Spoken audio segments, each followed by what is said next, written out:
तो जेडीयू प्रत्याशी खीरू महतो ने नामांकन भर दिया है। विधानसभा में उन्होंने पर्चा भरा। इस दौरान एनडीए की एकजुटता की तस्वीर देखने को मिली और CM Nitish, deputy CM Tarkishore Prasad, JDU के राष्ट्रीय अध्यक्ष ललन सिंह, बीजेपी के प्रदेश अध्यक्ष संजय जायसवाल, जेडीयू नेता उपेंद्र कुशवाहा, केंद्रीय मंत्री नित्यानंद राय, मंत्री शाहनवाज हुसैन समेत कई नेता एक साथ दिखे। बता दें कि जेडीयू ने आरसीपी सिंह का टिकट काटकर झारखंड जेडीयू के प्रदेश अध्यक्ष खीरू महतो को उम्मीदवार बनाया है।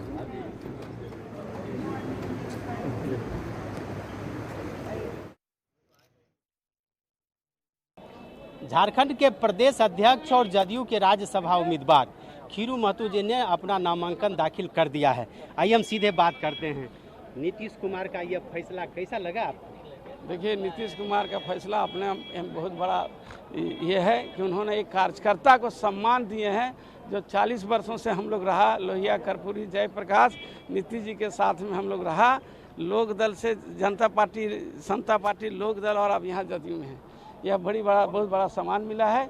इस सम्मान को माननीय है सो लोकप्रिय मुख्यमंत्री जो सम्मान दिए हमको, राष्ट्रीय अध्यक्ष महोदय है सो ललन सिंह उर्फ राजू सिंह ने जो सम्मान दिया है, अपने आप को उदाहरण है। और झारखंड में ये कल से ही पटाखा फूट रहा है और वहाँ दल और संगठन इतना मजबूत होगा, कहना नहीं, आने वाला समय बताएगा। आप वहाँ के विधायक भी रह चुके हैं, मंत्री भी रह चुके हैं, लेकिन अभी झारखंड में बिल्कुल नील है जदयू। क्या करेंगे अब, इसका क्या असर दिखेगा? जदयू तो नील नहीं है। हम जब 6 महीना से आए, जदयू तूफान में बढ़ा है, लेकिन जो कमी बेसी है इस बार पूरा हो जाएगा। और हमारे माननीय है सो मंत्री है सो ग्रामीण विकास मंत्री सरवन जी प्रभारी के रूप में मेरे साथ हैं। हम तो वहीं एनडीए की उम्मीदवारी पर बीजेपी प्रदेश अध्यक्ष संजय जायसवाल ने कहा कि पार्टी ने सामान्य कार्यकर्ता को उम्मीदवार बनाया है, ये खुशी की बात है। इस दौरान आरसीपी पर वो कुछ भी बोलने से बचते नजर आए। तो वहीं एनडीए प्रत्याशी सतीश चंद्र दुबे ने भी पार्टी का धन्यवाद किया। माननीय सतीश चंद्र दुबे जी को राज्यसभा के लिए नाम प्रस्तावित किया और एनडीए के गठबंधन के भारतीय जनता पार्टी के तरफ से यह दोनों उम्मीदवार हैं। प्रदेश अध्यक्ष होने के नाते मेरी जिम्मेवारी वहां तक है, सहयोगी दल के निर्णय सहयोगी दल।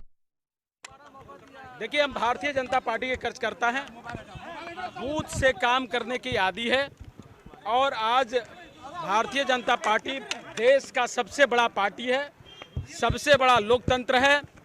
इसमें काम करने वाले को मौका दिया जाता है। बूथ स्तर से लेके विधानसभा, विधानसभा से लोकसभा, लोकसभा से राज्यसभा और दूसरा बार भी राज्यसभा भेजने का पार्टी ने बहुत बड़ा जिम्मेवारी दी है। जितने मजबूती से पहले काम करते थे उससे भी ज़्यादा मजबूती से और भविष्य में काम करेंगे।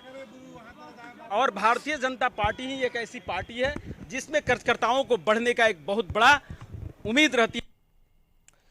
जेडीयू ने आरसीपी सिंह का टिकट काट दिया। टिकट काटे जाने के बाद पहली बार वो मीडिया के सामने आए। इस दौरान उन्होंने एक तरफ जहां मुख्यमंत्री नीतीश कुमार को धन्यवाद दिया, तो वहीं दूसरी ओर जेडीयू के राष्ट्रीय अध्यक्ष ललन सिंह पर जमकर हमला बोला। कयास लगाया जा रही थी कि वो जेडीयू छोड़ देंगे, लेकिन ऐसा नहीं हुआ और उन्होंने साफ कर दिया कि वो जेडीयू में ही रहेंगे।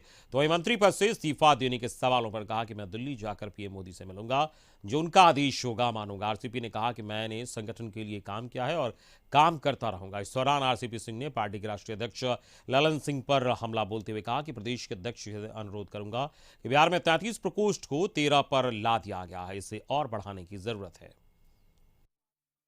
माननीय मुख्यमंत्री जी की सहमति से मैं मंत्री बना था 7 जुलाई को। और आप जानते हैं मंत्रिमंडल में कोई रहता है तो मंत्री बनाने का जो विशेषाधिकार है वो आदरणीय प्रधानमंत्री जी का होता है। तो मैं तो दिल्ली जब जाऊंगा तो निश्चित रूप से भेंट होगी, बातचीत करेंगे। तो हमारा तो भाई अब सामने जब है कि जब संगठन का काम करना है तो संगठन का काम करें।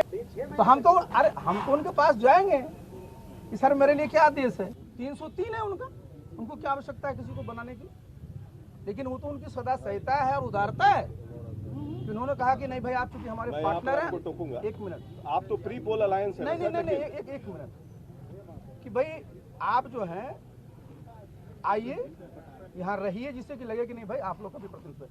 जहाँ तक प्री पोल अलायंस है तो सही है, लेकिन उनका तो भाई एब्सोल्यूट अपना 303 है। 2019 में 303 था और जिस समय ये लोग थे उसमें कितना था, 181 था।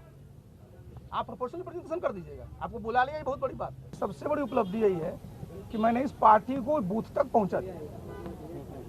और एक बात और जान लीजिए, बिहार ऐसे प्रदेश में तरह तरह के सामाजिक ग्रुप हैं, तरह तरह के सेक्शनल इंटरेस्ट हैं, इसी को लेकर करके और जो ज्योग्राफी हमारी इतनी बड़ी है, हमने संगठन में 33 प्रकोष्ठ बनाए हैं।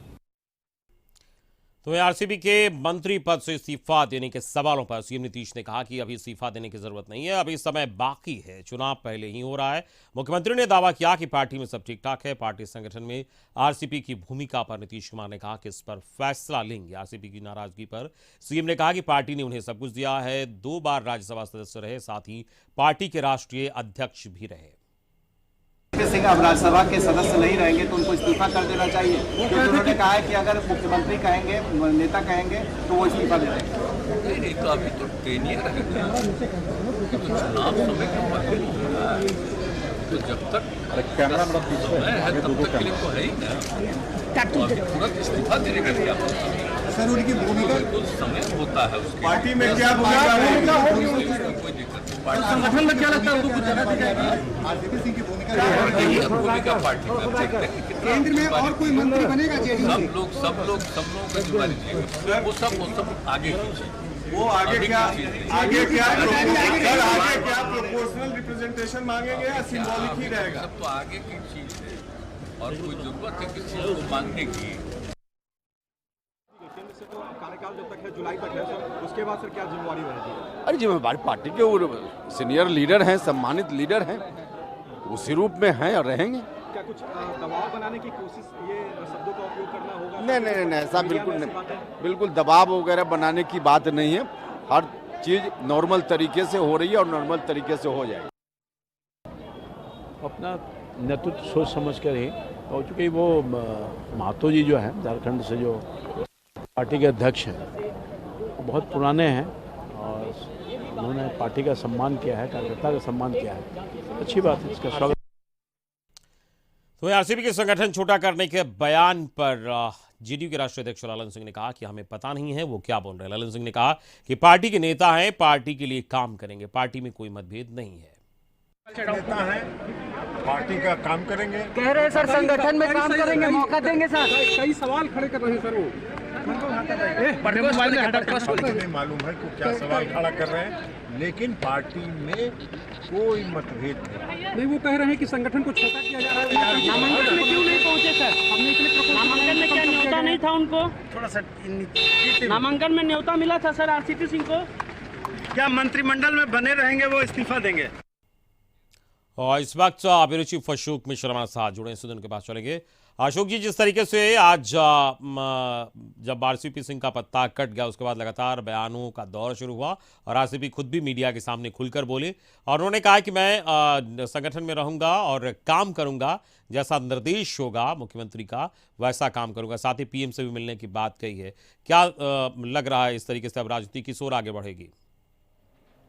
देखिए अमित, जैसे कि कयास लगाए जा रहे थे कि आरसीपी का जब पत्ता साफ हुआ है तो वो आज भड़केंगे, लेकिन उन्होंने परिपक्व राजनीतिज्ञ की तरह आज अपनी बात कही है और आरसीपी ने यह संकेत दिया है कि आने वाले दिनों में वो जदयू के संगठन में काम करेंगे। यानी कि उनका दावा है कि उन्होंने अपने कार्यकाल में पार्टी को ज़मीनी स्तर तक यानी कि बूथों तक पहुंचा दिया है। तो ऐसी परिस्थिति में वो हज़ारों कार्यकर्ता, लाखों कार्यकर्ता जो उनके साथ हैं, उनके साथ वो संगठन को मजबूत करेंगे। और आरसीपी ने कहा कि जो पार्टी का फैसला है या जो हमारे नेता का फैसला है वो हमें स्वीकार्य है। चूँकि नीतीश कुमार ने हमें बहुत कुछ दिया है, तो ऐसी परिस्थिति में नीतीश के खिलाफ वो अभी कुछ भी बोलने से कतराते रहे। लेकिन 2 बातें उन्होंने साफ कर दी है कि एक तो पार्टी के कार्यकर्ता के रूप में संगठन का काम करते रहेंगे, उसे कोई रोक नहीं सकता है। दूसरी बात उन्होंने इस्तीफे पर भी कही है कि अगर मुख्यमंत्री कहेंगे तो मैं तुरंत इस्तीफा दे दूंगा और मैं दिल्ली जाऊंगा तो फिर प्रधानमंत्री से मुलाकात करूंगा और प्रधानमंत्री का भी जो दिशा निर्देश होगा उसका भी अनुपालन करूंगा। यानी कि आरसीपी अभी तुरंत पद छोड़ने के मूड में नहीं दिख रहे हैं। 7 जुलाई तक यानी कि 6 जुलाई तक उनका राज्यसभा का कार्यकाल भी है और केंद्रीय मंत्री के रूप में भी वो काम करने के लिए स्वतंत्र है। तो अगर किसी कारणवश प्रधानमंत्री उन्हें मंत्रिमंडल से बर्खास्त नहीं करते हैं या प्रधानमंत्री का अगर संकेत होगा तो वो 6 महीने और अतिरिक्त केंद्रीय मंत्री के रूप में अपना काम कर सकते हैं। और यह संकेत आज नीतीश ने भी दिया है कि वो भी आरसीपी का तुरंत इस्तीफा लेने के मूड में नहीं है। दूसरी बात, जो आरसीपी ने संगठन की बात कही है, तो नीतीश ने भी कहा है कि आरसीपी का संगठन में क्या भूमिका होगी, इसके लिए कोई हड़बड़ी नहीं है और इस पर हम लोग बैठ करके विचार करेंगे। तो एक तरह से कहिए कि आरसीपी ने कोई हड़बड़ी नहीं दिखाई है, लेकिन इतना जरूर कह सकते हैं कि इशारों में आरसीपी ने 2 महत्वपूर्ण बातें आज कही हैं। पहला तो प्रधानमंत्री नीतीश को प्रधानमंत्री मटेरियल जो बताया जा रहा है उस पर आरसीपी ने साफ तौर पर संकेत दे दिया। उन्होंने कहा कि प्रधानमंत्री के लिए कम से कम 273 सीटों की जरूरत होगी और हम 20 सीट पर ही चुनाव लड़ते हैं। उन्होंने कहा कि अभी तक जदयू को सबसे अधिक 20 सीटें आई हैं, अभी तो 16 ही हैं, तो ऐसी परिस्थिति में यह बात करना हास्यास्पद है।